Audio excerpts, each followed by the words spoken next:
that part. Well, there is a lot of y'all out there. My name's DeLois and I am an alcoholic. When Taylor was going, well, you do it. And I went, okay, what do you need me to do? And she said, and I said, yes. And she said, okay, good, you're going to be the speaker. I went, whoa, that's not what I meant. But I thought she needed me to do something else, like just, come up here and say, okay, Kenneth's in Laurinburg, and when he gets here, we'll turn it over to him. So, I was sitting there and I was thinking, I'm a lot older than Kenneth, and if I'd known I was going to be doing this, I'd have gone to the bathroom again. To relieve myself, but I'll make it. If I go running out of the room, you'll know that I'll have a problem. Well, let me tell you that my sobriety date is June 4th, 2001, and I didn't know I was going to stop drinking or quit. I haven't had the need to pick up a chip since then, and I'm grateful for that. Truly grateful for the program of Alcoholics Anonymous. And I think when I first got here, like a lot of people said, I wasn't truly grateful for that. That was my friend. Beer was my friend. But I went to a golf tournament. There was a golf tournament that weekend, and afterwards we all went to the little Thai restaurant down there in Aberdeen, and somebody said, "Don't you think you've had enough?" And I was like, "What? I've only had 4 or 5 beers." I was like, "You got to be kidding me."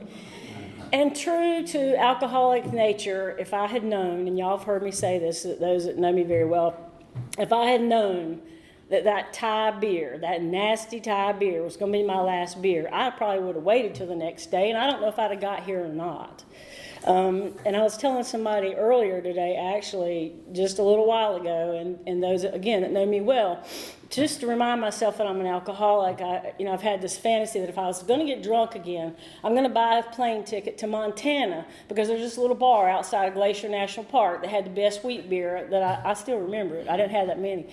And that I've ever had in my life. And so when I think stuff like that, I'm like, normal people don't do that. They just don't do that. But anyway, I am proud to be a member of this group. I moved away for a couple of years, and I have to tell you, the mountains of North Carolina are a wonderful place to live, but I just couldn't quite get my AA program together. I didn't drink. I don't ever really remember wanting to drink, but emotionally I just wasn't okay. I started getting sick, and so me and some other people decided I should move back. I'm from here. I was born here. Although I have the redneck Richmond County neck, and to prove it, I'm going to the truck race this weekend. And, I went to grades 2 through 12, over there. And like some people say, they get up here and they say they had a normal home life. I didn't have that. There wasn't nothing normal about it. I did not know, and y'all excuse me if I get emotional, it's just been that kind of day. I didn't know, really, from day to day, really what was going to happen. And, excuse me, it was difficult at best. And I quickly became a parent in the house. I went to work as soon as I could to help pay bills. My parents got a divorce, thank you God, so I didn't have to listen to them fight all the time anymore. I saw my dad knock my mother down a couple times. There were knives. It wasn't really. So I'm not going to get up here and say, oh, this was wonderful. And you think, well, God, what? She raised by a bunch of heathens? No, most of my parents were college educated. But my mother had a problem with pills. My dad had a horrible temper. It's a bad mixture. And but anyway, as soon as I graduated high school, I was like, man, I am out of this place. I don't have good memories of it, and I'm out of here. So I came right back to Moore County, which is where I was born, where I had a very supportive extended family, and still do. Went to school at Sandhills, met some people, started really, I drank in high school, but you know what? It was like Friday nights, so what? I didn't think it was a big deal to get drunk on Friday night, to drink 5 or 6 Michelob Lights, and I might play tennis all day the next day, didn't think a thing about it. It didn't bother me one bit. Left Sandhills and I went to Appalachian. That was a little different. So, you go to a bigger place, and I still had to work to go to school. I paid my way through college, and I'm proud to say that I've paid every dime of it back. So I'm maybe self-made, I don't know. Some people say, you did it. Against all odds, you did it. And, but at Appalachian, I met some people who introduced me to a few other things, and that's not really my story. I'm an alcoholic. I dabble in other stuff, but I like to drink. Alcohol did to my brain and the rest of me what I could not find anywhere else.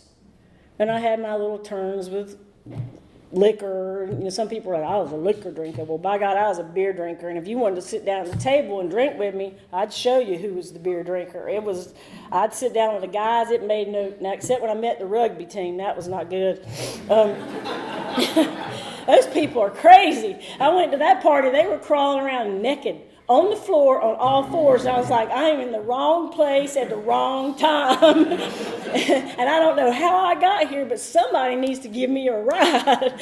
But anyway, and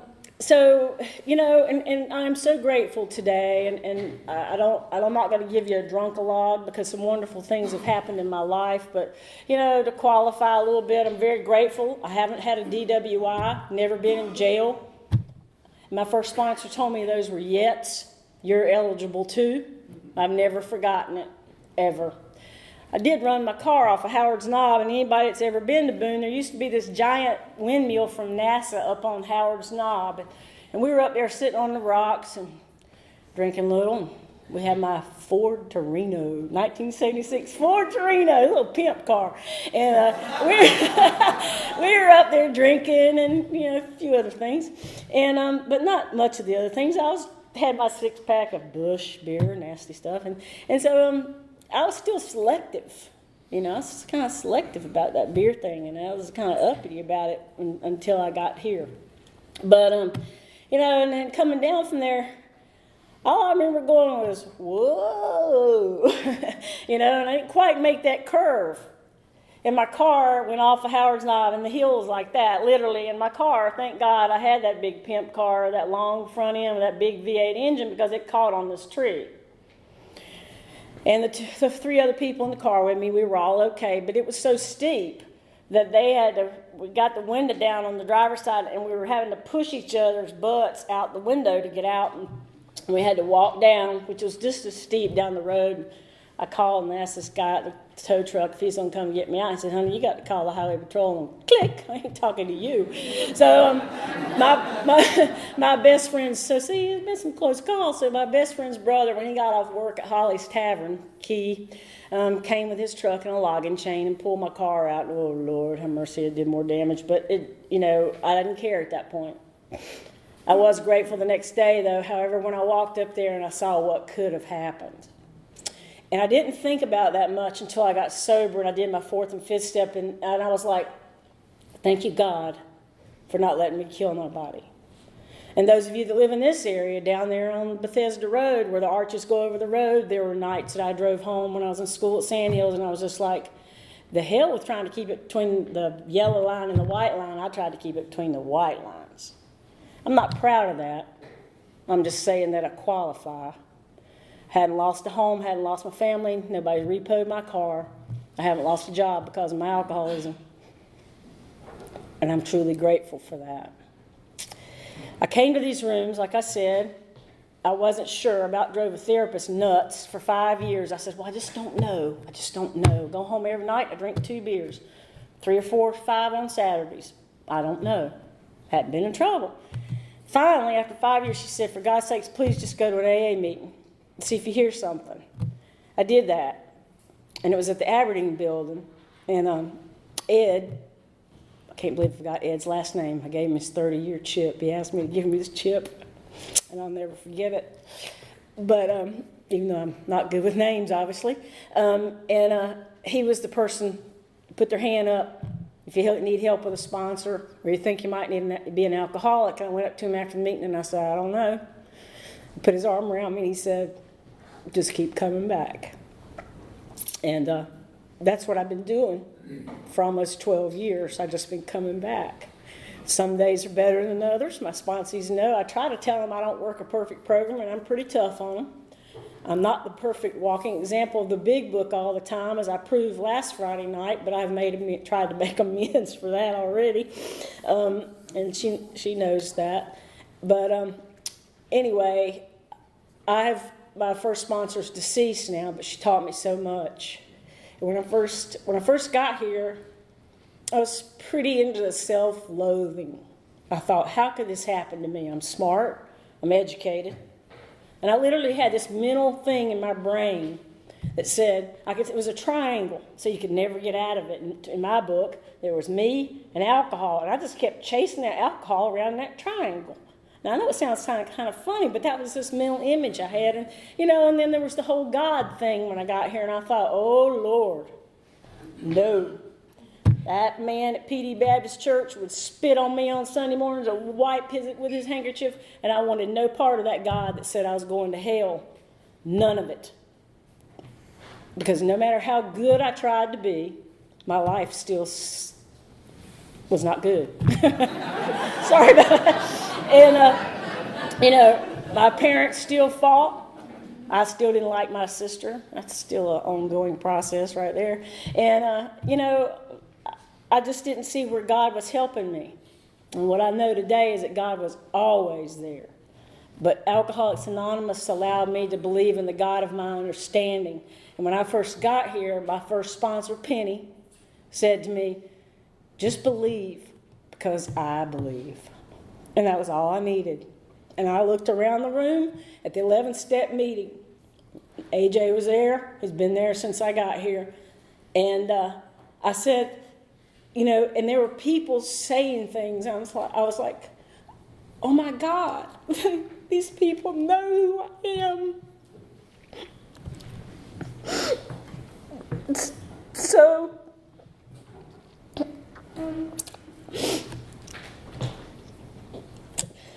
sorry, when you hit 50, you have to wear trifocals. So, my cover was blown. Y'all knew. And I remember sitting there and just the tears just slowly rolled down my face.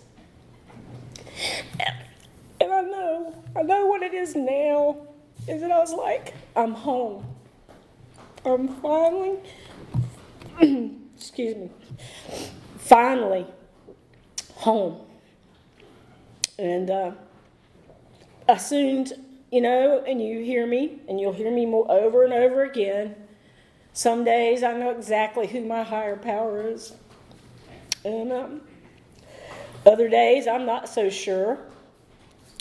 But I know there is one. There's not a day that, thank you, Carl.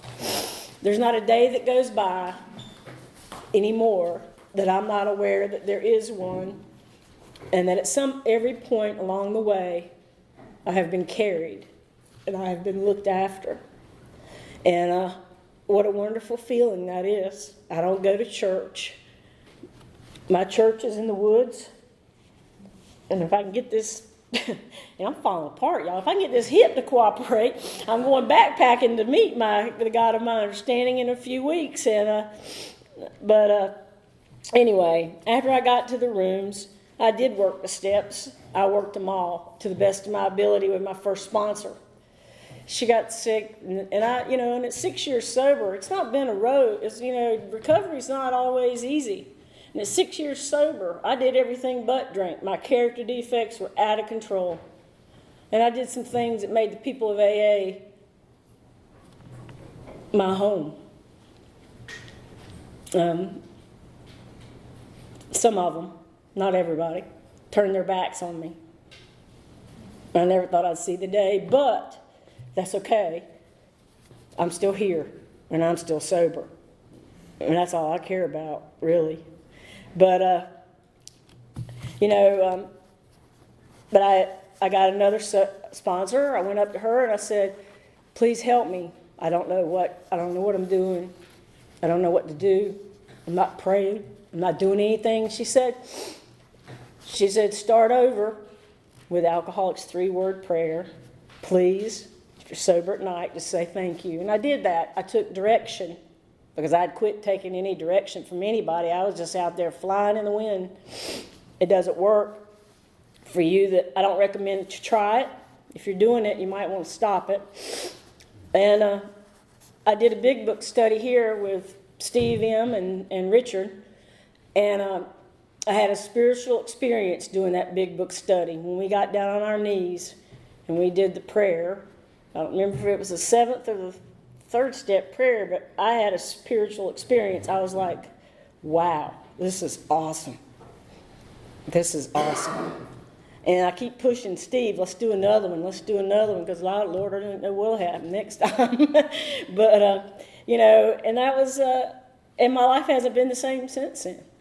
And I certainly hadn't felt like I had the need to drink or do anything else like that. And, I've tried to sponsor other women and say, look, it's really a simple program. Some days it's easier to do than others, but it's a simple program, and you really don't have to go back out there if you don't want to. You can, but I promise you, I just don't think it'll get any easier. But when I did that last 4th and 5th step, again, it was just like another cleansing. It was just another cleansing, and I don't know how to explain it. Hey, Kenneth, man, you're just a Tom. I've already got the paper towel and everything. Anyway, man, if you do come just a little bit, no, I'm kidding. I joined this home group when I was, maybe 2 years sober, I don't know, but, and one of the best things, I want to share this because I don't think I ever have, was that when I came walking up here one night to come to Primary Purpose,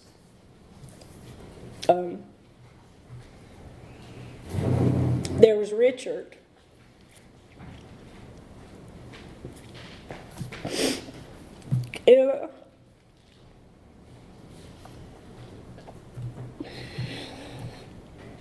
And I couldn't believe really that either one of us were here or that we were alive, because the last time I'd seen him, he wasn't doing any better than I was the last time I'd seen him. And, he said, I think I owe you an amends. And I said, no, you don't. Well, the fact that we're both here and we're both sober, so I couldn't ask for anything else. And I really miss him. When I did move to the mountains, man, he would not leave me alone. I had to get a sponsor, get a home group, get a sponsor. Email me. You got a sponsor yet? This is Richard. Hey, you out there? I was like, God, who's Richard? So yes, so finally I was able to say, yes, got a home group, got a sponsor. Yes, I do. I'm doing it. He's like, okay, good.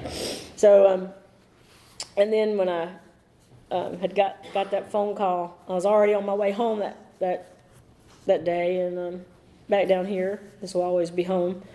And I couldn't believe it, but life happens and we go on, and I feel like I'm doing what Richard would want me to do. Like right now, if somebody asked me to do something, I need to do it, and it's like I try to tell my sponsees that too. If somebody asks you to do something, I want you to do it, because I feel very strongly about the big book and the singleness of purpose. And I feel very strongly about the fact that I want this program to be there for people after me. And when I see the younger people come in the rooms, I think, wow, I hope that they hear something, that they, or something touches their heart, their life, that they'll hang on to, and they realize that they don't have to be alone again. They don't have to go back out there. They don't have to do the things they were doing, and that life will get good. And the promises will come true. Now, I did just mail my checks to the IRS today, but so I don't know about that freedom from financial worry. However, I'm working on it with some friends of mine. But, the promises have come true in my life many times over, and I am so blessed to have friends in and out of this program. And I am enjoying, actually, I know it's young, in my tenure as the GSR, but I'm actually enjoying it and learning about the other side of AA, and there's a lot to it. People don't just magically put the state convention together. People don't just magically, yeah, Karen's over there laughing. People don't just magically have the district meetings. Thank you, Wilder, for doing that. It's, everybody's a critic, but you ain't got a lot of people standing behind you, cheering you on. And so I feel very strongly about protecting this program for people to come that will come behind me. And they're coming. And, I will say that, and I didn't say much about my family, but I have one sister and she needs this program. And I've told her several times. But she's not ready. And I hope someday she gets ready. And, my family, my uncle died, Randall. Many of you know him. He died with 49 maybe years of sobriety. And his grandson now has his chip, which is a miracle that I didn't think I'd ever see, but they keep happening. And, I had another uncle who passed away dead drunk in the back of a taxi cab back in the late 1960s. My dad's brothers, same thing. And but I am so grateful to be here, and I don't spur of the moment as best I can do it. I ain't gonna try to make this last a whole hour because Kenneth is here. His bless you, Kenneth, for coming. And but I love this home group. I'm pretty protective of it, and if anybody that knows me knows that. And I will say, I don't know if I'm really one of these or not, but I kind of consider myself a big book thumper. And I used to laugh when I heard that term and go, man, I ain't ever going to be like that. Well, you know what? It's happened. I have drank the Kool-Aid. So I am all about the big book and the program of Alcoholics Anonymous and working these steps. And I'm learning more and more about the traditions and how important they are to Alcoholics Anonymous. I used to think I could just do the steps and I'd be okay, but when I hear Tom share and others share who've been around a long time, it's amazing to me how much I need to start incorporating those traditions more into my daily life, and I'm trying. And but I think awareness is the first thing in anything. So I do appreciate Taylor asking me. I don't look like it, but this started much earlier today. We'll talk later. But I do appreciate it, and I love y'all, and I love the program of Alcoholics Anonymous. I'm actually looking forward to going to the assembly. Can't believe I said it. Although I did ask for a room on the back of the hotel this time to get away from the ambulances that were keeping me awake, and the state convention, and I hope that a lot of you will go and get involved. I just can't tell you I think that you'll probably get out of that. But thank y'all so much, and again, thanks for asking me.